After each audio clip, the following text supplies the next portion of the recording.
प्रभु यीशु के पुनरुत्थान के उत्सव को मनाने को लेकर आज अहले सुबह ख्रिस्त समुदाय के लोग कब्रिस्तान पहुंचे, जहां ईसाई समुदाय के लोगों ने प्रभु यीशु के जी उठने की खुशी मनाते हुए यीशु के नाम विशेष प्रार्थना सभा में शामिल हुए। यह विशेष प्रार्थना सभा आज रविवार सुबह करीब 4 बजे चितरंजन के अजय नदी बर्निंग घाट के पास ईसाई धर्मावलंबी कब्रिस्तान में आयोजित किया गया, जहां पर कई चर्च के फादर ने इसमें हिस्सा लेते हुए प्रभु यीशु के पुनरुत्थान के गीत गाए। उपस्थित लोगों को बाइबिल में लिखे गए अमृत वचनों को पढ़कर सुनाया गया कि कैसे प्रभु यीशु का आज पुनरुत्थान हुआ। उपस्थित लोगों को बताया गया कि गुड फ्राइडे को प्रभु यीशु मानव जाति के उत्थान को लेकर क्रूस पर चढ़ गए और फिर तीसरे दिन आने की आज रविवार को पुनरुत्थान हुआ। इसी खुशी में ख्रिस्त समुदाय के लोगों ने आज ईस्टर संडे मनाया और एक दूसरे को ईस्टर की बधाई दी।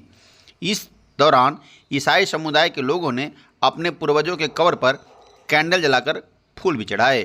खबरों से अपडेट रहने के लिए यदि अभी तक आप मेरे चैनल को सब्सक्राइब नहीं किए हैं तो जरूर करें।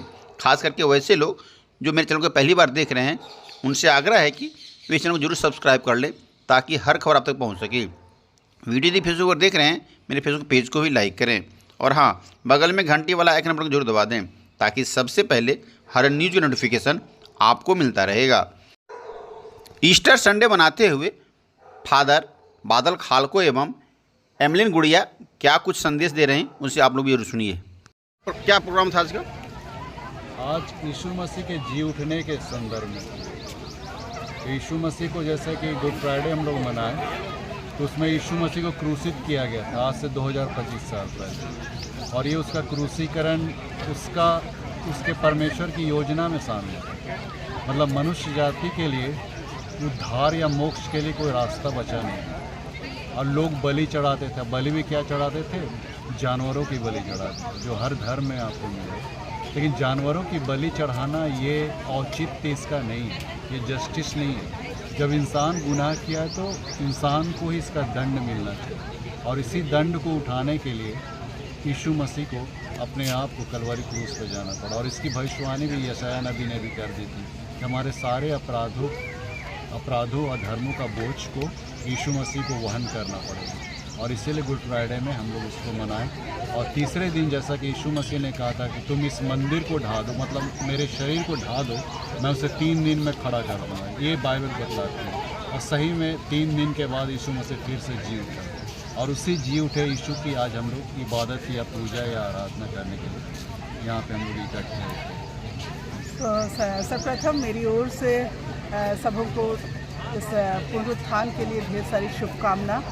और यह हमारे इस ख्रिस्तीय समूह में हम लोग जब इस बात को हम लोग लेते हैं तो बहुत विशेष मानते हैं कि यह 3 दिन यीशु का जन्म भी बहुत विशेष है, लेकिन साथ ही साथ ये 3 दिन हमारे पूरे ख्रिस्तीय के लिए बहुत विशेष महत्व रखता है।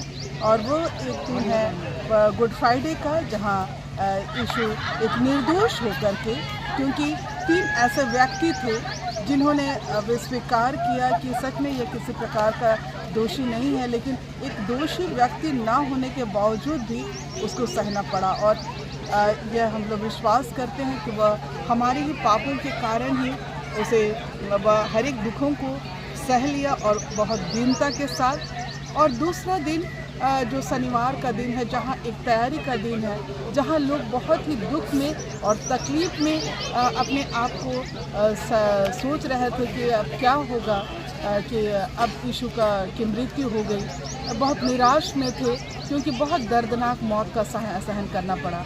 लेकिन उसी के साथ यह जो पारंपरिक तरीके से जो मरियम मगदलिनी, उसके बहनें, ये सब कब्र के पास आए, और पहले के रीति के हिसाब से उस यहूदियों का जो नियम होता था कि कोई मृत्यु हो जाता था तो वो लोग वहाँ उसको तेल मलने के लिए 7 दिन तक जाया करते थे। तो उसी सिलसिले में वे जा रहे थे, और जब वे पहुँचे तो उन्होंने देखा कि अरे वहाँ तो यीशु का कब्र नहीं है, और वे लोग घबरा गए कि ऐसा कैसे हो गया।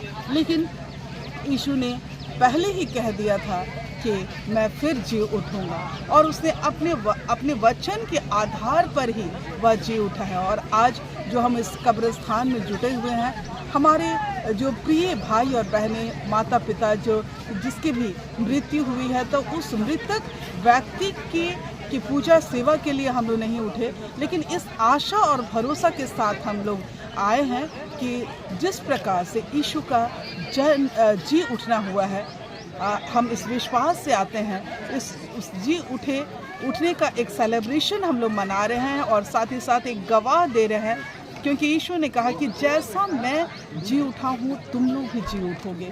और इसी विश्वास से अगर ये पुनरुत्थान या जी उठना हमारे ख्रिस्तीय विश्वास में नहीं होता तो हमारा विश्वास एक अधूरा और मरा हुआ विश्वास होता। लेकिन हम इसी विश्वास को एक सजीव पाते हैं क्योंकि यीशु जी उठा है और हम भी जी उठेंगे। फिर से मेरी ओर से आप सबों को बहुत बहुत धन्यवाद।